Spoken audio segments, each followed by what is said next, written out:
Of the Undercover Policing Inquiry, Tranche 2, Phase 2, we've been listening to the modulated voice of HN109, who was the detective inspector in the Special Demonstration Squad from 1987 until 1989, was it? That might be wrong on the dates.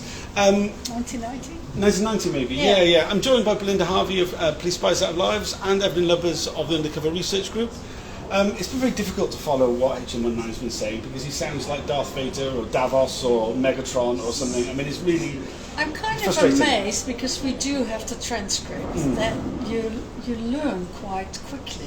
To like in the beginning, I thought, oh my God, I won't be able to understand anything. Yeah. But you do catch up. Yeah, I mean, why he needs to have so much secrecy around his voice? I mean, this guy must be quite elderly by now. You would have thought so. He joined the police in the 60s. Yeah, absolutely. So he's got to be in his 70s or 80s, probably. So maybe unlikely to be holding a high position in Who knows? my office. But then still, and then the other thing is, he's not saying anything. He really is. He has been typically disappointing, as so many of the witnesses have been. We were given the impression that somehow he would be a bit more candid. That's not been the case at all. He's continued to follow all the same lines we've heard, that he knew nothing about the sexual relationships, or certainly that Docker knew nothing. He says he knew full well all about Rick Gibson, or Rick Clark, the officer who was presented with his own death certificate. Hardly surprising, seeing he was in the field around then, because he was a field officer during the 1970s. He gave evidence to the inquiry before, but that was enclosed or in secret, because we didn't know anything about it. But yeah, I mean, he's not given much away at all, really, is he? I mean, he's talked a little bit about visiting the undercover officers' wives during the recruitment process. Yeah, but then he doesn't recall doing it himself. No, but he's still made quite a few comments on it and why it was done. So, and there was something about, previously there'd been one of the wives had caused some difficulties. Two apparently. Two. HN122 and HN153. Oh God. Storming into the office. Accusing her husband of having an affair, which she was probably right about. We heard from that officer during Tranche 1. He was the one who was first audio only. I don't think you can actually listen to anything from that period because they weren't keeping the recordings then either. Essentially, the officer was having an affair with a female police officer, and there was great anger from the wife around how that was kind of covered up essentially.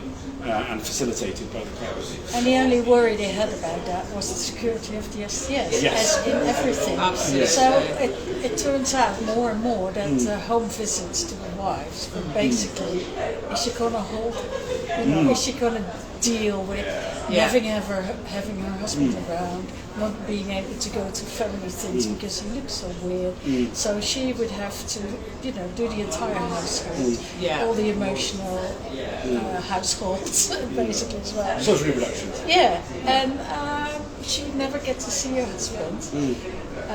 And would she be strong enough to deal with that? Although you never know in advance if you are able to deal with that. So it's not as much as basically they say they do it because then the undercover has something to go back to, to go back to. We've always sort of interpreted that as like keep them from having affairs. But I do think now that the affairs are not the problem because don't care about that. No, the security of the STS is much more of a problem. It has nothing to do with is the wife, the welfare of the wife. It has nothing to do with that because they're not being given any support. They've been given a phone number which they can call when they flip out, basically, or when they're worried. But there's no support for them whatsoever. It's just the security of the STS which is at stake. We also heard a lot more about the internal dynamics of the unit, how it was run, how informal it was. I mean, essentially, HN109 would have been Eric Docker would have been a superior technically, but it becomes very clear, he says himself, because he had experience of being a field officer, that he was kind of in charge of the operational day-to-day running of the officers, of the unit on this practical level, whilst Docker was dealing with more senior officers, dealing with security services, doing the administrative tasks around that, signing things off, which for a deeply hierarchical organisation like the Special Branch, this was quite unusual. He says, I wouldn't call it a family, but we were more of a collective. Yeah, I mean, this must have been a very unfamiliar way of working for them. As you say, they're used to a very, very strict hierarchy. They must have been aware of it. It doesn't. I mean, what it really speaks to, I think, is the way in which that the normal rules didn't apply to them. And I mean, this is something which comes over again and again and again. And despite the fact that there's no guidelines, there's no specific kind of suggestion that these rules don't apply. It's all accepted because everything is being done so differently. Everybody looks so different. Everybody talks so different. They're all on first name terms. No framework whatsoever. And I think Eric Docker from yesterday. I don't think he was doing much, really. No, I don't think any of them were. It doesn't seem like any of them were. What were they doing, apart from the phone calls that they were apparently making, which there doesn't seem to be any record of. They didn't pass any of it on. I mean, what were they all doing? It's really nothing for all that money. We counted yesterday, there would be 5 officers not being undercover in the SDS. And between 10 and 12 who were undercover, submitting an average of 2 reports a week. So that's talking about a maximum of 24 reports. All of which, I mean, we've seen these reports quite regularly. They're not particularly long. I mean, some are. Some are very long. Occasionally they're very long. But often we're talking about 2 or 3 paragraphs. I mean, we heard yesterday from Docker they didn't have time to reread them when he signed them off. So what on earth were they doing? There is the practice of them being typed up because most but that's not being done. That's not done by them, is it? That's been done by a typing That's tool. what I mean. So they're not working. They're handing that to typists. And then I'm not entirely sure where the sanitising takes place. It doesn't take place. It doesn't take place. There is no sanitisation. This is a myth. I mean, it's a myth that it's clearly called that. Docker was very clear. But going back to HN109, I don't think he's been. He's already claiming not to remember lots of things. Which, given that the idea that he's got all this higher level of security around his identity was because it would give him the opportunity to speak more candidly. That isn't happening. No. And also, I don't think the questioning is that strong. I don't know. What was her name? Daisy Monaghan. She doesn't seem to be that organised today. No. She can't find things, and she's not she's doing what David Boer was doing in the beginning. Just working through a list of questions, not really listening what is said or what is, when she doesn't get a real answer. She's not going well, but that's not what I asked. What David Boer is increasingly. So she's just going to the next question, and that sort of, and he's very slippery. So, but it lets him off the hook, really. I mean, she even says, it's okay if you can't remember. That's okay. Don't worry if you can't remember. Even before she asked the question. So anyway, that's a bit disappointing.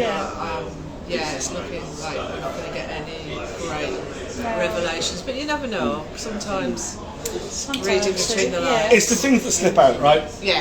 That's always the case. It's things they don't really mean to say tend to be the place where we really find things out. That tends to be the reality of the situation. We need to summarise more what was talked about because there's no transcript.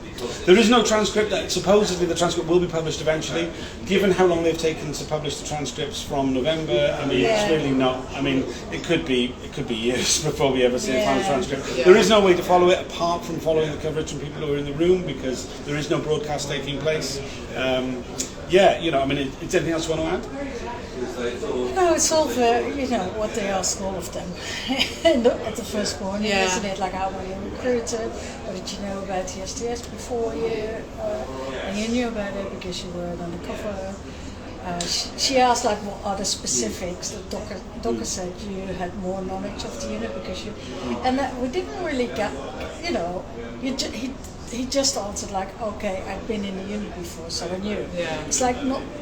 There was some very specific things about the fact that Parker, the chief superintendent, had said in a document, commented in a document which wasn't communicated to HN109 at the time, that he had the opportunity to play the role of poacher turned gamekeeper, which suggested that there were problems. HN109 said, well, that suggests to me that there were problems within the unit when I joined it. Now, remember, supposedly, that if there's problems within the unit, these are happening at the same time as supposedly the unit is having its most glorious moment. It has successfully given intelligence that has led to the arrest, trial and conviction of Andrew Clark and Jeff Shepherd.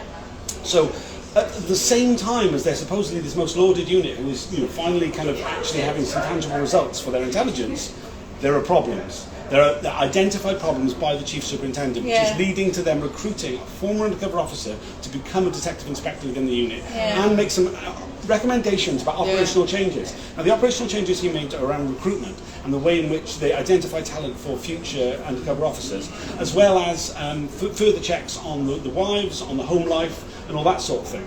So there is definitely, we get the impression that there's trouble at mill. The things are not going as much as the kind of. There is no official history, but almost official history. This was like the great time, the great moment. They'd foiled the second wave of century device attacks after the Debenhams attacks, and they brought these two people to court. That there were problems within the unit, and they were having to do something about it. What he said is that the SDS, in fact, was not set up to do these kind of investigations. He said they were, and I think that was a sliver of information. No, but that's something we've heard a lot of times. It's been said repeatedly over and over and over again. It's something that was a real sort of central part of what Bob Lambert was being questioned about. The fact that they were not doing evidential intelligence gathering. This was purely long-term intelligence gathering that was never meant to be tested in court because the officers could not be referred to in any way. So we heard today about how they divorced that information from Bob Lambert through C-Squad. Now, HN109 was very sketchy about his memory of that. And I don't know whether he was being willfully forgetful, and he was definitely being evasive, by saying how that divorcing of that information happened through C-Squad.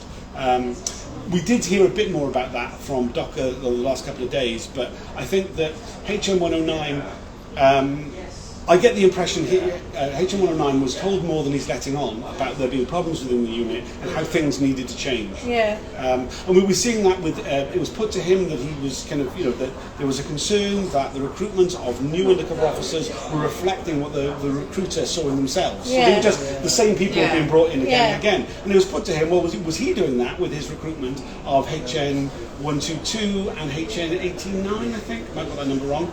But he says, no, not. He claimed he had no memory whatsoever. No, I think he said he kind of denied that it was all the same kind of people being brought in. Totally he did. not. After that, he said they were all different personalities, but he evaded the question of whether they had the same politics or the same views. He said they were all very different personalities. Yeah, that you said the personalities. That's right. I mean, and again, the phrase "I don't recall" is the most said phrase in this, and with the others as well, which I mean, it's not something you would normally say. I don't recall. Like one person might, but then another might say, "Oh, I can't remember," or "Oh, it slipped my mind," or "I can't." It really, really says to me, it's a practice. They've been told, "I do not recall. I don't recall. I cannot recall." I mean, who says that, really? It was about to start again. Is anything bad? No. Hope this has been okay to listen to. Normally this corner is very quiet because everything happens right the other side of this floor. As it is, because things are taking place in the side room, right next to where we are, a lot of people are milling around us. So sorry if the volume's not very good or it's hard to hear. But thanks for joining. I'll do another video with microphones during the lunch break. Cheers for now.